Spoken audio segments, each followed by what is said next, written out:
This is House of Transport. My name is Jide Odioye, the Transport Master. Last week on our series of episodes, we discussed the issue of traffic signalization, the importance, and we questioned why some motorists feel it was important for them to jump red lights and create accidents. So in a series of road etiquettes, we shall be touching on the subject of road obstruction and traffic obstruction. And we want to share with you the impact of deliberately and willfully obstructing traffic flow, especially in Lagos. A lot of people complain that there's traffic jam all over the place. And sometimes when they get clear of where the traffic jam is, they hardly see what the problem could have been. But guess what? The issues of traffic problem in Lagos is not something that is new. And most of the time, it's the drivers that perpetrate all this obstruction. And one of them, critically, is that of obstructing the flow for other road users. And I'll give an example.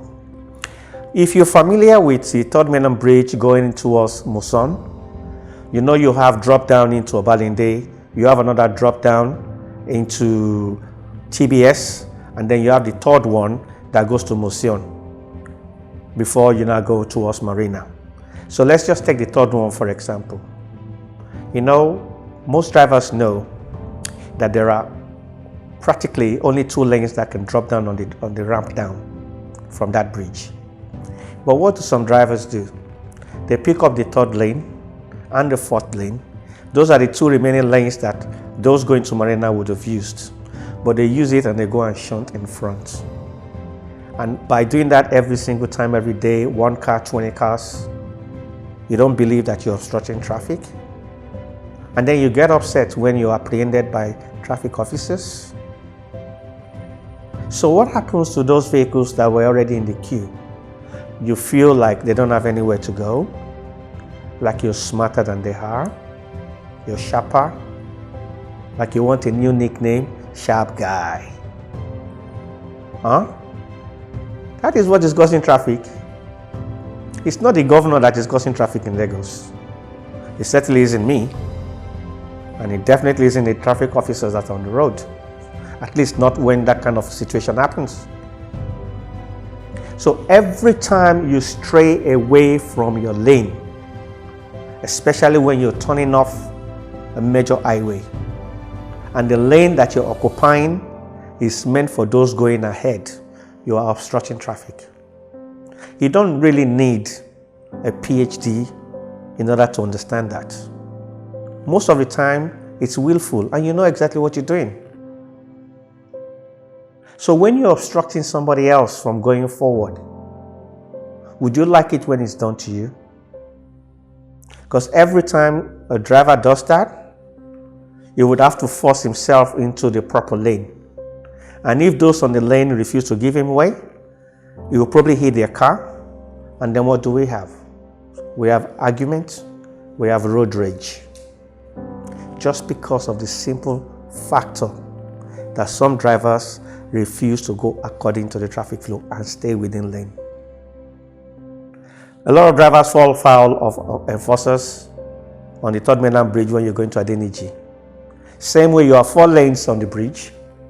The 2 right lanes, when you get close to the exit to Adeniji, should be those occupied by those that are exiting. You cannot come from the 3rd and the 4th lane. And when you get to the mouth of the exit, you not dash across moving traffic, or you force yourself because you're not going to Adeniji and you think there won't be traffic. Are you kidding? What about the commuters? Eyanowuru.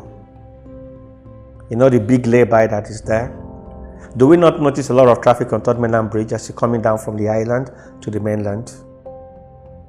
So instead of them queuing within the lay-by at the bus stop, they all stand closer to the bridge, and all the vehicles that they want to occupy are forced to stop so that they will not hit them and pick them up. And we think that traffic would not queue up on the Third Mainland Bridge in the evenings. So commuters constitute obstruction to traffic flow. Drivers who think they are smart constitute to traffic flow. bad behavior, overspeeding. We've discussed all this in our previous series. They all conjure together to create traffic flow and obstruction. Traffic can move in Lagos if all we do is just to obey the simple rules that are laid down and respect each other on the road. It's the lack of respect and the lack of care and the lack of empathy that causes a lot of issues that we have. Another one that we notice, it's like you're on a road. The traffic in front of you is static. It's not really going anywhere. And then you come to an intersection.